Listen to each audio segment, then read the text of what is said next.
Mayday, Mayday. Has anybody seen this woman? Has anybody seen this woman since filming?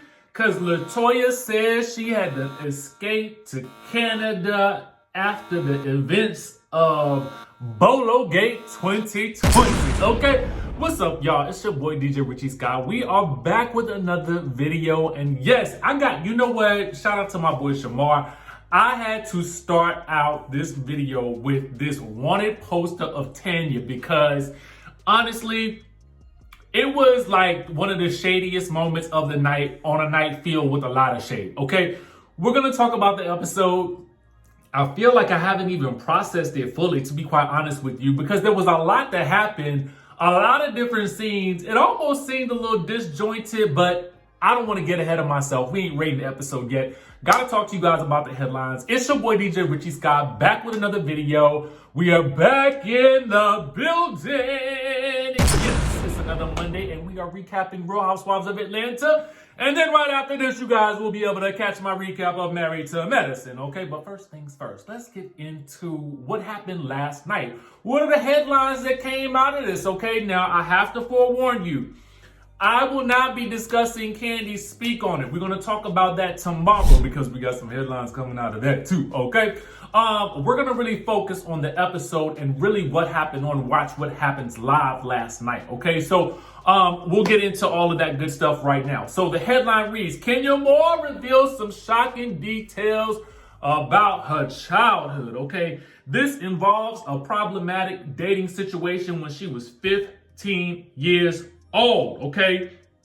Now, the person that she was dating was definitely much older and okay, he had them put the pause on her, okay? So she revealed all of this during a therapy session, okay?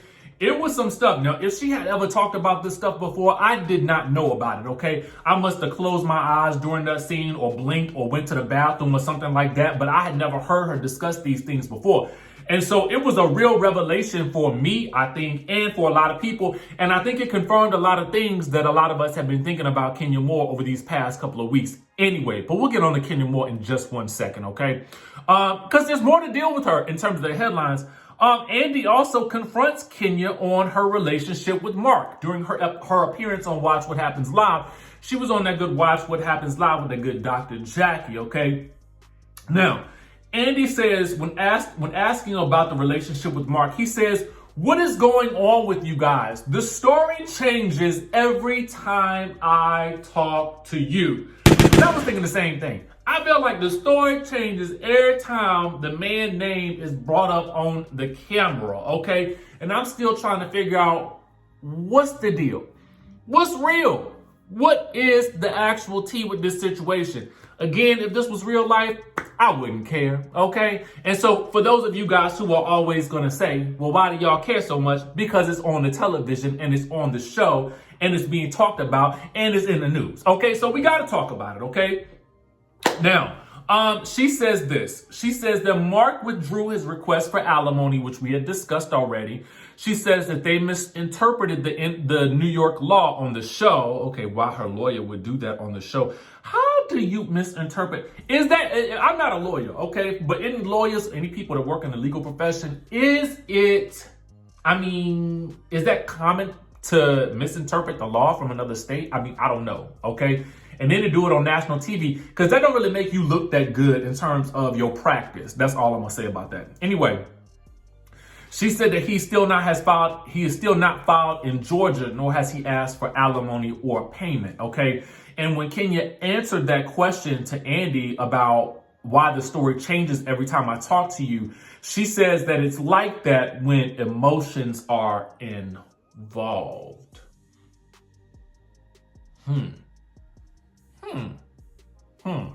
Okay. There's more to deal with Kenya, and she talks about some of the Potomac ladies. We'll discuss that later, okay? We'll discuss that later. Right now, we got an episode to discuss, okay? Now, I want to know in that good chatterization what you would rate this episode, okay? Now, to me, I'm going to give it an 8.5. And the reason why I give it an 8.5 is because, to me, it just seemed like it was real disjointed a little bit. Like, it just seemed like there was just a bunch of random scenes put together. And quiet as it's kept, honestly, this could have just been called the Kenya Moore episode. I mean, because one, she got a brand new confessional, which was banging to me in its simplicity. I mean, she looked amazing and radiant in it. And there wasn't much to it, but I felt like it looked amazing, okay? Now, having said that, I just feel like this was a whole Kenya Moore episode. I feel like she did much of the narration when it came to the confessionals, okay? She had much of the story when it came to the scenes as well. I mean, it went from back-to-back Kenya Moore scenes. I just kind of felt like it just really made me kind of realize, for as much as we speak about Kenya Moore, I mean, she is really the driving force for this season, to be quite honest with you. And whether you like Kenya Moore or not, you have to admit that much of this season is being driven by either the antics or the angst of Kenya Moore. Okay? That's the reality of the situation. And a lot of times, as you guys know, I don't always like her actions. But what I can tell you is I respect the fact that this is, this season in general is really being driven by Kenya Moore and her efforts, okay? And I say efforts because when asked about why she would tell, why she would be so heavy on investigating the ladies after the incident with Bolo at Strippergate, she says that it's her job, okay? And then she talks about how you can't come to work and do those types of things. But I feel like I have to make a little bit of I don't know. I take issue with that because I can't stand when housewives call it work. Simply because, I mean, it is. It's something that you get paid for, right? But you're on a reality TV show. So it almost feels like you're telling me that you know that you have a particular role that you have to play and that you're going to have to do this in order to get the job done. Versus the premise of reality TV being that you are simply just living your life in front of the camera, and whatever the camera catches is what we see. However, we are all smart enough to know that on a lot of these shows that it's sort of scripted or forced reality, meaning that there are situations that are seemingly put together for the sake of creating excess drama. And this is where I have an issue with the Real Housewives of Atlanta and certain other shows, which will remain nameless for this moment, okay? Because I just feel like we're getting away from the premise of reality TV. We're far gone from that premise of reality television. But I could go on a whole nother tangent about that. I'm not going to do it today. Let's go ahead and get into the episode because I have wasted enough time on the news. Okay, so we talked about the ranking of the episode. We start the episode with Drew and Ralph practicing runs. And all I can think about is Drew and this wig. Okay, Drew and her wigs seem to be a common theme throughout the television show. And, for me, I feel like I understand it is your first season on the show. So you might not always get it right, okay? But to me, with this wigorization, I felt like she tried to get it wrong, okay? I feel like with this Shaka Khan / Farrah Fawcett wig, you almost was like, let me see what kind of auntie wig I could pull out the back of my closet for this scene right here, okay? And I'm just like, Drew, come on. You live in the Atlanta, Georgia, home of the weave, home of get your best hair life, okay? To me, I don't understand where you got this. What party city you got this wig from in this scene right here? And the reason I bring this up is because her wig seemed to be a theme throughout the episode. They even discussed it on Can We Speak on it, which, again, we're not going to talk about today. Anyway, she calls Cynthia, who is waiting for her dress, which is delayed for delivery, amongst other things, okay? And I'm asking myself, is Drew singing at Cynthia's wedding? Okay, because she asked Cynthia and Mike if they like Monica's Angel of Mine, and Mike is sort of shady in his response. He says when she sings it, okay, so that means I don't know if I want you to sing it, but my thought is, why they got Drew singing at the wedding? Now, I know Drew is a singer, but I feel like Cynthia Bailey knows some singers, okay? Especially, again, living in the Atlanta area. So is her singing just something that can be done for the show or a storyline or what? I don't understand. But quiet as it's kept, I mean, outside of this episode, I don't really feel like I've heard that much of Drew's vocals. And I'm not saying that she can't sing, okay? I'm just saying that I ain't seen it put to work yet. So how is it that she's singing at the wedding and ain't Kandi and Escape ain't singing, okay? Because they could be singing, who can I run to? You know what I'm saying? They could be singing something like that at the wedding. That's what it seemed like to me. I don't know. That's what I'm thinking, okay? Anyway, Kenya calls her dad. She's trying to invite some family members to Brooklyn's birthday thing or whatever she having for Brooklyn, okay? Now, he ain't trying to be around a bunch of people, and I understand it. Now, she brings up his marriage, and she talks about how Kenya's dad has been married for 39 years, and she says, I'm on 3. And dad says, well, did you make 3? I was like, okay. Daddy is with the ish, okay? He is with the ish. So we find out again, Marc has withdrawn the paperwork for the divorce, and she said that he was mad because she tried to file a custody agreement. Now, her dad is upset because he wasn't invited to the wedding, and she didn't invite him because she didn't think that he would get along with Marc. Girl, this was your first red flag, okay? And quiet as it's kept, if you felt like he wouldn't get along with your daddy, what that lets me know is, you knew there was some personality defects that this man was suffering from before you got married to him.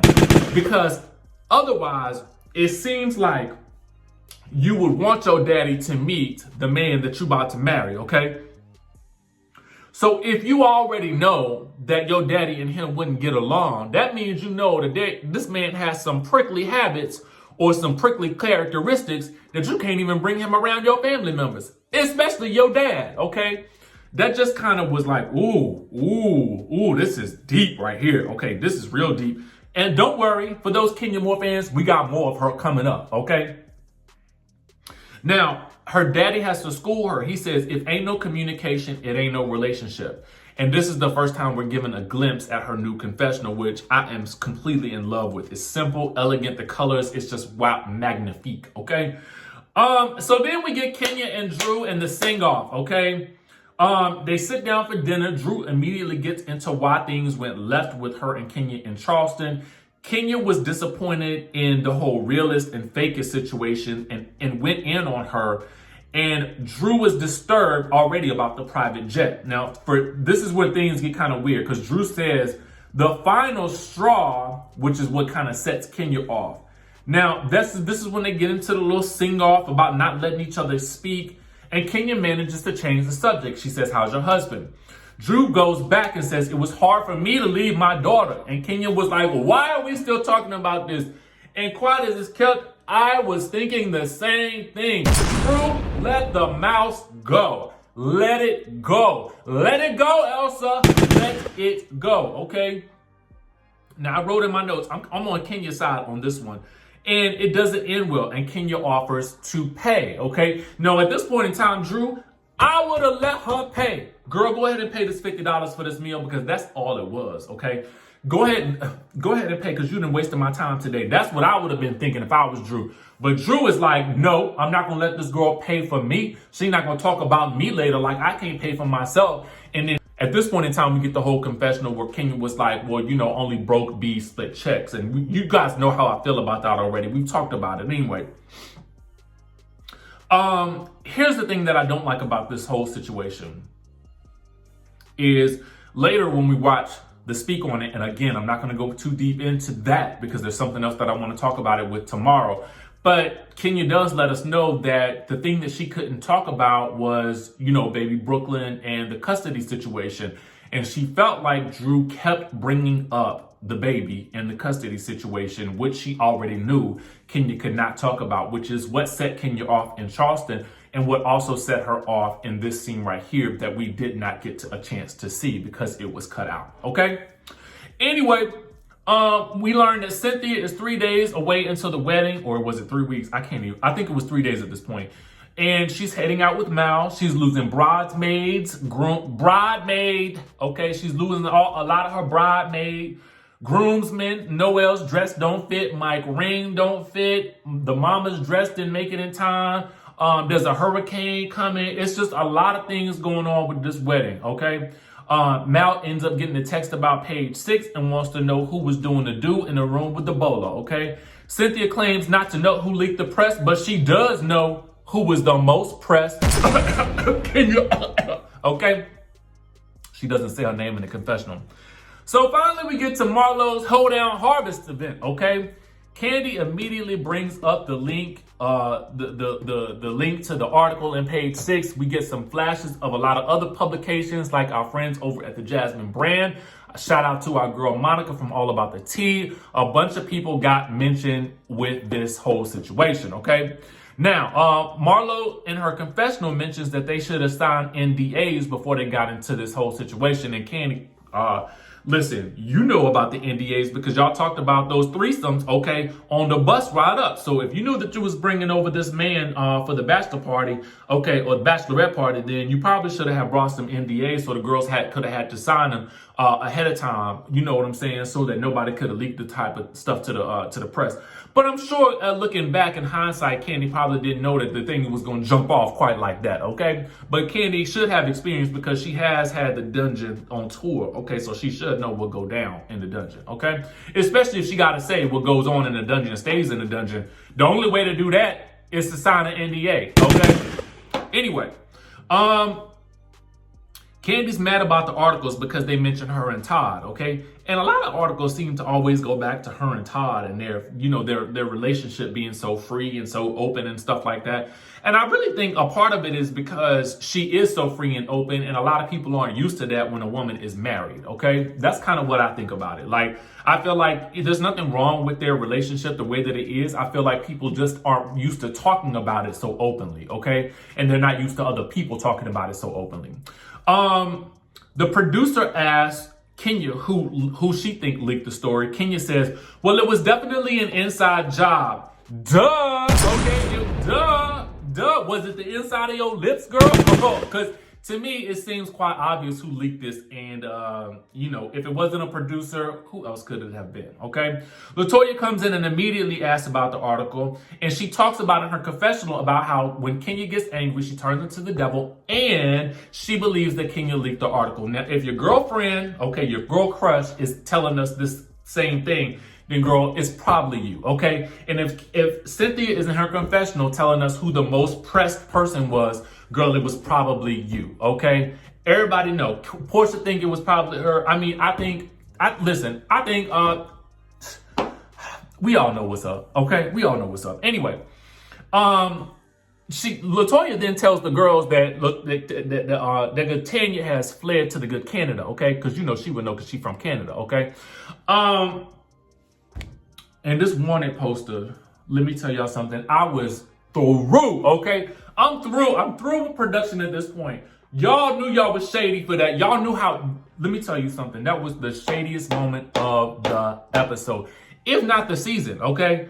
No, they did a lot of shady edits in that Bolo episode, so we're gonna give them that. Okay, anyway. Marlo said that Tanya said that she went into Porsha's room for some snacks, okay? She did. Drew finally arrives in her new blonde wig, which is much better than the wig she was sporting earlier, okay? Marlo is suddenly pressed to find out who was leaking the story, who was in the room with the bolo. And Shamir says whoever is so pressed to find out about who was in there, okay, that's who was in the room. So Marlo's kind of taken aback by that. It's interesting to me that Marlo is so interested in who was in the room now that she's back buddy with Kenya. Now, at first, I was kind of like, I'm still glad that they made up, but I do kind of have to give it a side eye that she is so pressed to out whoever this person is, especially if she probably believes that it's Porsha, and then later on, she's going to ask Porsha, well, girl, why are you not talking to me? Just looking at the scene, girl, I can tell you why I wouldn't talk to you, but Porsha don't know what she asking yet, okay? That's just what I got to say, but I'm sure Shamia gonna tell her. Anyway, they call Cynthia. We find out her mom's dress is late. They didn't do a prenup before the marriage. Everybody at the table was like, get a prenup! Okay, and Kenya shades the fact that Cynthia didn't get a prenup with Peter either, but that's not her business, okay? I mean, it's true, okay? It's the truth. What she's saying is true.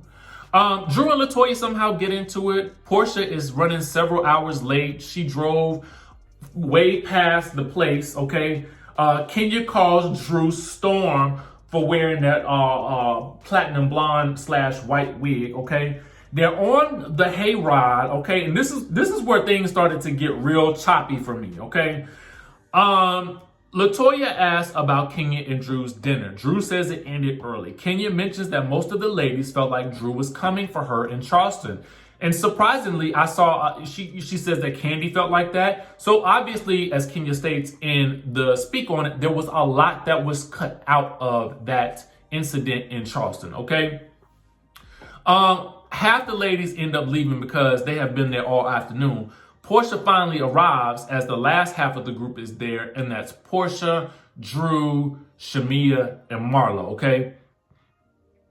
Marlo wants Kenya and Porsha to talk. She also mentions that she was super loyal and feels like Porsha is backing up from her friendship. Porsha says, I don't want to be involved in your friendship with Kenya, but ultimately thinks it's suspicious. Shamia says, and I don't know if you guys caught this, but Shamia says, ain't nobody say nothing about don't talk to Marlo, okay? So obviously there was more to that conversation, and there was maybe an allusion to somebody telling people not to talk to Marlo, okay? That's what it sounded like. I had to slow it down to hear that part, but it was choppy, so I don't know, okay? We get Kandi, Todd, Don Juan, and Latoya recapping Kenya and her relationship and the bachelorette party. We get Porsha, Shamia, and Drew debating what's going on with Kenya and why Porsha will never connect with her. This is where I came to the conclusion that the episode is all about Kenya. And in fact, much of the season is all about Kenya, okay? So I don't really, listen, I don't know what to say about it, but I don't know. It just felt like, y'all, the rest of y'all got to get some stuff going on, okay? The rest of y'all got to get some stuff going on. Then we get to Kenya in therapy. This is where we find out that she's always dated the same types of guys. She was hoping to give Marc some time and hoping that he would come around. And we go back to the flashback of her going to her mother's house and knocking on the door with the camera crew, which probably wasn't the best look, okay? Probably wasn't the best way to get her mom to talk to her, especially with a camera crew there. But I wonder if there was some type of pressure to force that scene to happen to get something out of that moment. You know what I'm saying? I kind of feel like that was maybe more on production's end. I could be wrong. I could definitely be wrong here. But it just doesn't seem like a natural thing for her to want to do, to take the cameras with her. I do understand that they're on a reality show and that would have been a great moment. But like even when Ashley, well, I guess it happened with Ashley too when she went to go see her dad. So it doesn't seem too far from the realm of possibility that it could have been her idea. But we did see, as you guys pointed out to me a lot, that Aunt Lori was not having it. She was not here for that. And I can understand where Aunt Lori was coming from. But Kenya says that she's still suffering from abandonment issues with her mom, and she feels like her whole family watched her be disrespected by her mom. And to me, that scene with Aunt Lori was almost a good example of how Kenya feels abandoned by the members of her family in favor of her mom, okay? It was real interesting. I don't know if y'all pulled all of this together, but I was like, oh, snap, okay? So then we learned that she fought all the time. This affected her as a child. She fought all the time. She skipped school. She ended up dating someone who was 11 years older than her. He had put the pause on her. It was a whole lot of stuff that was unpacked in this moment, which really kind of shows us why she reacts to things the way she does, why she's had this relationship the way that she has had it, why she even relates to the other women the way that she relates to them. Because the therapist has even said, you know, a lot of the things that are inside of her are still not processed, okay? Kenya feels like she's looking for love in men who make her feel as though she's the bad guy. And the therapist then details all the ways that this divorce is making her act out. And they show actual flashbacks to her breaking down with Kandi, popping off on the group. So it'll be interesting to see how this thing plays out. And for me personally, I think that we should see more of Kenya in therapy throughout the rest of the episodes in order for us to get a sense of maybe is she going to be able to heal from any of this? because there's got to be some type of resolution at some point if you're going to make it a plot point on the reality show. We've got to see that journey, and we've got to see where it takes her. That's just my thoughts on the situation. Again, this was the Kenya show. Let me know what you guys thought about it down in the comment section down below. Are you looking forward to next week? What did you think of the episode? I will catch you guys in the Married to Medicine review.